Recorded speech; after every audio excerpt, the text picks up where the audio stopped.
Hi, Smart Community friends. I hope you enjoyed Asker August. This month will be Self-Care September, so we have a new theme all about health and well-being. I chose this theme because I've been having a lot of conversations lately about how technology and how smart cities and all these things can affect our health. And what are the things that we can do to really use technology and use the smart communities concept to improve our health and well-being. So I really hope you enjoy this month. The first episode, I have a really interesting conversation with mental health disruptor and innovator, Katherine Flynn. Katherine tells us about her background in mental health and PR and why she is so passionate about smart strategies for mental health. We talk about how learning about how data can be used in marketing is what sparked her interest in the ways we could be using data and technology to support people's mental health. Katherine shares with us how she sees Australia embracing smart concepts in this space currently, and two of the projects she's currently working on, Listen In and Create Dance. The use of music and dance combined with mindfulness practices and technology to support people's mental health. We finish our conversation discussing the emerging trends of technology, such as apps being used in mental health prevention as well as crisis support. As always, I hope you enjoy listening to this episode as much as I enjoyed making it. Welcome to the Smart Community, Smart Regions, Smart Towns, and Smart Cities. It's where we live, work, and play. With smart communities, the future starts today. Big data, smart mobility, emerging trends galore. The Smart Community Podcast is what you're looking for. Hello, Katherine. How are you today? I'm good, thanks, Zoe. How are you? I am fabulous. Let's jump straight in. And can you tell us about your background and what you're passionate about? Okay, so my background is I worked in mental health across the UK and Australia. And when I was in the UK, I worked for the Mental Health Foundation over there. I worked on a national inquiry into self-harm. And then I came back here and decided to study PR because I'd promoted Disney while I was in the UK. And I kind of saw that there was a lot of crossover in how we could actually promote mental health in what I learned there as well. So a bit of a mixed bag. Yeah, awesome. So what are you passionate about? Okay, so I am passionate about smart strategies for mental health. I think being involved with community development, I got really frustrated with seeing the scale of what we're dealing with out there and realizing that unless we develop some smart strategies, we're actually only ever really going to get the tip of the iceberg with what we're dealing with. And I think we need to offer people a little bit more support than that, just based on the statistics we're seeing. So what sparked your interest in this kind of smart community space? I actually attended a meeting and it was around marketing. And I think what really fascinated me was the fact that we could access all this information about people and what they were interested in, what music they liked, what shows they might like to go and see. And I thought, wow, if we have tools that can actually assess what we can market to those people based on that information, we can do a whole lot more with regards to mental health and emotion and how we can actually support people through that. So kind of using that marketing approach, but for really useful things and things that kind of save lives and that type of thing. Is that what you're thinking? Exactly. I actually had a friend of mine who, when I came back to study PR, I initially said I either want to do social behavior change, but I spoke to a friend of mine and I was like, do I do this topic or do I do PR? And he said, go where the dark arts are, darling. It's where all the good stuff is. And I kind of tend to agree with him on a level because it is really fascinating and it captivates people. And I think that's what we need to do in a space where it can be really difficult to actually confront some of this stuff and deal with it. We need to make it engaging and interesting and fun for people. So what is a smart community to you? A smart community to me, I guess coming from that mental health perspective, is one that is engaged around wellness, around feeling safe and supported from an emotional perspective. I think it's also, providing people with some of the tools that they need and making sure that they're connected where relevant. So to me, I guess that is what a smart community is. And I suppose there's a lot happening with that around more, I guess, physical safety. But I think we're starting to look at how that could actually affect mental well-being as well.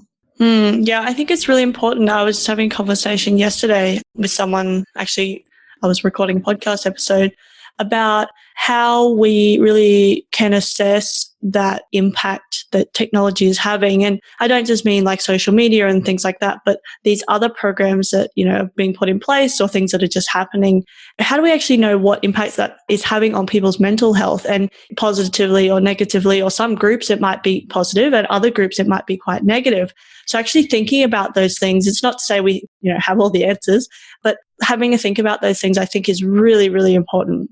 Yeah, absolutely. And like getting people to even have that ability to self-check a little bit, because I think, we've gotten better at going to our GP and running through that, how do you feel on a scale of 1 to 10 in the context of an appointment, say if we're going for a mental health care plan. But I also feel like that is something that we could be doing within the context of people's online usage. How did that actually make you feel? Was that a positive experience for you? And I think we do it in terms of looking at customer satisfaction, but I definitely believe that in terms of, this space, it's going to become more and more important to work out, how people feel about that experience. And I guess that's a big part of user experience research, but I guess more into the space of mental health as we continue to explore that as a possibility. Okay, we've kind of touched on this next part, but I'm keen to hear you expand a little bit further. Why do you think that this smart community concept is so important? Because if we don't have a smart community, I really feel like we're just, it's the tip of the iceberg, and we're never really going to address the problem at a public health level. Because if the statistics are 1 in 4 and you've got one community development worker, for instance, for, a huge region, the engagement that you're going to get is going to be like fairly small. And yes, you can do things in terms of advertising, but it's really hard to get real traction, I think, unless you're building relationship with people. And that doesn't always come from advertising. It comes from creating an engaging strategy, a digital strategy often. And there are now increasing access to online counselling appointments, being able to do Skype sessions with therapists, and in rural and remote regions, it's incredibly relevant. So there's starting to be, I guess, an awareness of how we can use it. But I still think we're only scratching the surface in terms of the fact that digital strategies can be not just, the answer to the problem, but they can be the engagement, the initial contact, because they can make things fun, and they can also then potentially create, a solution and ultimately, hopefully, support people when they may need it. And I think, correct me if I'm wrong, because I'm going to go out and just talk a little bit here about some of the things I've experienced when we go like turning something that was paper-based or face-to-face kind of thing to something digital, particularly in the construction space. We did a lot of this, now it's digital, but really it was just a paper copy of something that's now in a PDF. And the process there that, we're kind of talking about is the scratching the surface is making, that face-to-face is so important. But like you said, for remote and regional areas where there's only one person for X amount of community, actually opening that up and having those digital conversations as well. But then those other really great tools that we can use that we're not even kind of thinking about yet to really change the way that we not treat in the sense of like a medical treatment, but the way we kind of engage with and participate in mental health activities and that type of thing. Is that what you're kind of talking about? Yeah, absolutely. Like it's about accessibility to a very big extent. And I think even for people that are living in cities, I mean, often there is that complication around initial engagement, potentially with a service. And, there are online chat messaging support strategies, and there's even, a service for people that prefer to text. But again, I think we're waiting until way down the track to engage those people rather than, supporting them and finding out when they're initially going through those challenges, because we could really, to some extent, have a bit of a prevention strategy through that. And I guess, at the moment we've got the suicide prevention coordinator has just been, nominated in Australia, and we're really starting to look at that as a serious issue and a serious strategy that needs to be happening, because we are seeing just way too much going on in terms of losing people. And that's, I think, something that we need to address as a public health issue and as a nation. That kind of leads on to this next question, which is how do you think Australia is currently embracing this, smart community concept, but particularly in, the area that we're speaking about, which is mental health? Yeah, absolutely. And I mean, I think they're getting better and better all the time. I know that a big part of what has just been released in terms of the suicide prevention strategy has actually included a digital element. How far that will go at this stage, I'm not entirely sure, but there's still, I think, a lot of work happening on the ground. And one of the areas that I'm particularly interested in working in is to do with music, because people listen to music all the time. They're always using it as a coping strategy. I think 80% of young people use it and say it's their number one emotional coping strategy. So, it's something that people enjoy. It's engagement. It's a way of talking to potentially how they feel, and then how do we support them to navigate from there, and giving them some tools to do that. No, cool. I'm keen to hear about some of the projects and things that you're currently working on. Yes. Okay. So there are a couple of projects at the moment. One of them that we have is primarily actually around dance and movement, and encouraging people to have that, as something fun that they do, but also potentially as a practice, as like something that they can do, I guess, to be grounded in their bodies and aware of how they're feeling. And that's called Create Dance, with an 8 in it. And then there's a lot of speaking happening. I'm looking forward to delivering some keynotes. And then coming up, we've also got a project called Listen In, which I am really excited about, because it is that engagement. It is that really early support and intervention. And, I'd love to see people engaging with that before they can actually even have to make their first appointment with a GP. I'd love to see them doing it, in school. So, yeah. So tell us what Listen In is. Okay, so Listen In would be an online listening service that would be designed to help people to navigate what they're doing, and also hopefully benevolent data donation if they wanted to support other people to understand their listening process, because people use music listening in some pretty key ways. They either use it to understand what they're going through or to potentially improve their mood. So they can be using it in either one of those capacities, and it can be healthy, and it doesn't matter what genre they're listening to.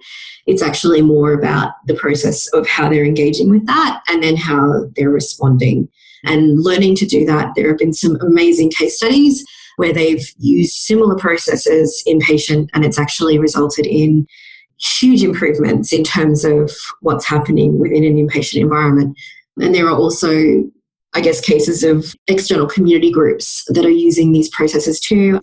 I know a guy that was using it with older gentlemen who'd been through traumatic childhood experiences, and they would share song lists and discuss their music listening and all sorts of things. And again, found it really helpful and really therapeutic. And it's also developing emotional literacy, like through the lyrics or through the discussion. And it's not as personal as maybe discussing some of what you've been through. So it's a really smart way of having some of those mental health discussions and even experiences.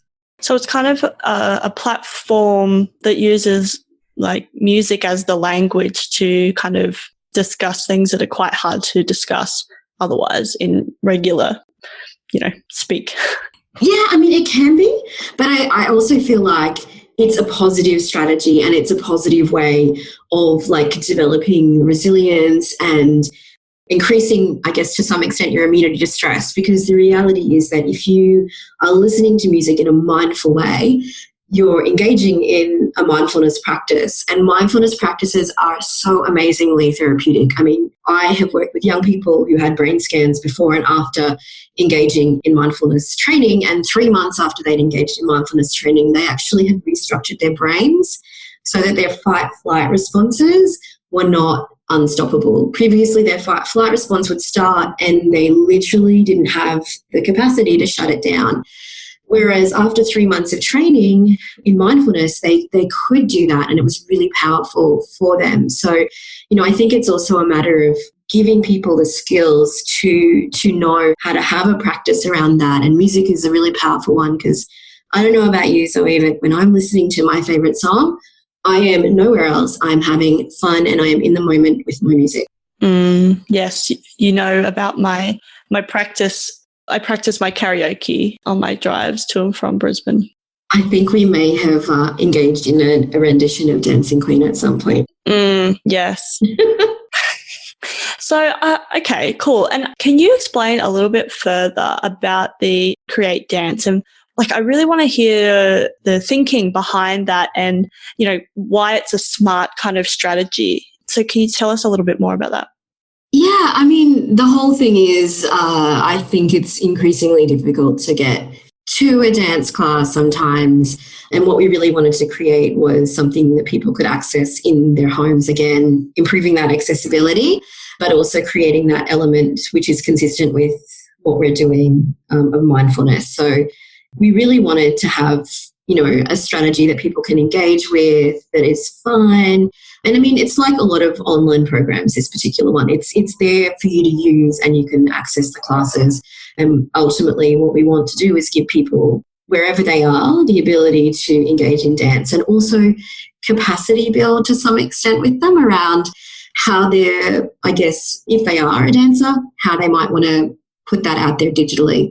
We've had conversations with different schools that have said, we actually don't really give our students much in the way of a digital portfolio, and encouraging young people to understand that that is actually a really important part of being a performer and being able to self-promote when you leave school or whatever institution you're with. So, and even just having the confidence to do that for anyone, like a corporate, it's such a fun thing to do, and it's such an exciting project. Like flash mobs are really fun. So I just kind of think more people should maybe get involved in flash mobs.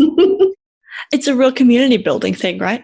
It is a community building thing. And I think I've seen different, we might call them smart flash mobs, where people all over the world have done the same dance. I'd love to see something like that happen at some stage. But yeah, we're looking forward to starting some fun things like that. Awesome. Well, that really leads into this next question, I think, which is integration across different disciplines. I think kind of talking about how mental health affects everyone, right? And then we're talking about the smart city thing and then impacting people and communities. So how do you think we can better integrate across those different disciplines, governments, academia, creatives, the community? How do you think we can do that better? Yeah, I think it's definitely about process, and I'm a huge fan of IAP2, which is the International Association of Public Participation. I love that they have models of getting people to engage, and I think there's definitely room for that to be done digitally to make it even smarter, so that we're really able to hear people's voices around what they want, what they need, and having that, consumer focus. I know within the mental health space, a lot of people don't like the word consumer, but I'd love to think that we could get to the point where people would have enough choice that would actually be a relevant sort of term. I love the idea of people being able to have that choice and have that say and empowered to influence how that would actually function. So I think we've started to make waves and moves in that space around ensuring there are forums for people's voices to be heard.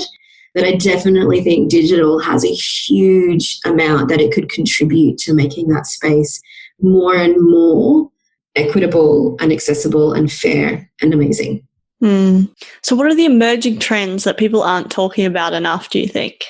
I think people are talking about them. I mean, for instance, Calm, I think, was the app of the year in 2017 for Apple. So there's definitely a lot of discussion around, using apps and digital strategies to improve your mental health. You've got all these online personal development courses, even, the Headspace app, Andy Puddicombe, I believe, is worth, I don't know how many million.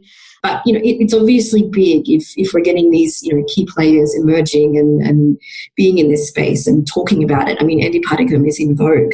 He's in Vogue magazine. I think that's kind of exciting because it's made it cool. And I guess we are talking about it, but I think we haven't really brought it all together in the sense of, this is how we can make it the most meaningful, the most relevant, the most life-saving and, helpful, I guess, strategy. And I think to some extent it's all happening, but we just need it curated in a way that's going to be meaningful and will actually result in good outcomes. And I think the focus, like we were talking about on that kind of, when things are really bad, then we have this kind of emergency situation and we've got kind of things to, people to talk to and chat programs and things like that.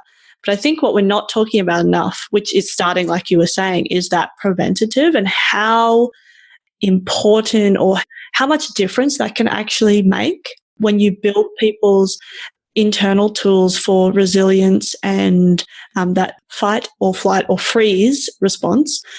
And I think that what you're trying to do, it seems it's pulling it into the focus, I guess, into the spotlight where we've got, and things that people think, oh, well, that's just, oh yeah, I'm just dancing. Like, what's that doing? But actually the impact that is having on people's lives and increasing their mental health. And it's not mental health first aid, but it's kind of like building that muscle, I guess, which some people aren't really, well, a lot of us aren't very good at doing because we get so stuck into the technology and being on 24/7 and all those types of things. And a lot of the time it actually has to come from us, those boundaries and changes that need to be made. Absolutely. And I think the thing is that there are so many ways that you can develop a practice that will work for you. And I think it's about people being able to knowing themselves, knowing what really excites them from a sensory perspective, because I have a big focus on the fact that, it's not just about what we do cognitively with our brains. We are born with 2 eyes, 2 ears. We have all these senses that we use to process everything in our world. And as much as they're channels for learning, they're also channels for healing and for growth and for development. And I believe that we can really harness that to give people the tools to stay strong and stay well. And it's almost like going to the gym, I know not everyone's a fan of it, but it makes you stronger. And I guess that's kind of what mindful strategies can do. They can actually make you strong. And it doesn't have to be some meditation as such process. It has to be one where you're aware of where you are in that moment and really being immersed in that moment. It's just finding your way. Excellent. Well, it's been so great to chat with you, Katherine. Thanks so much for coming on to the podcast. Thank you. It's been awesome. Thanks, Zoe. And I'm really hoping that people enjoyed this chat because I really like to get different perspectives in this space and particularly from the creative sector as well. So thanks so much for agreeing to come on. No worries. It's been fun. I just have one last question, which is how can people connect with you? Yeah, so you can connect with me. I have a couple of websites at the moment that you can reach me through. One is Katherine, KATHERINE, Flynn, FLYNN.net. So it's katherineflynn.net. And then I also am on heartspaceinternational.com. So both of those websites will get you to reach me. Excellent. We'll put the links in the show notes so people can click away and find you. Thanks again for coming onto the podcast. Thanks so much, Zoe. Talk soon. Thanks. Bye. Bye. Thanks so much for listening to the Smart Community Podcast. Show notes for this episode and all other episodes are available on our website, mysmart.community. If you have any questions for us or any of our guests, you can email hello@mysmart.community or find us on the socials. We are on LinkedIn, Facebook and Twitter @SmartComPod. That's com with 2 M's. If you are enjoying the podcast, please leave us a rating and review at wherever you listen. This really helps us reach more ears, so thank you in advance. As always, I hope you enjoyed listening to this episode as much as I enjoyed making it.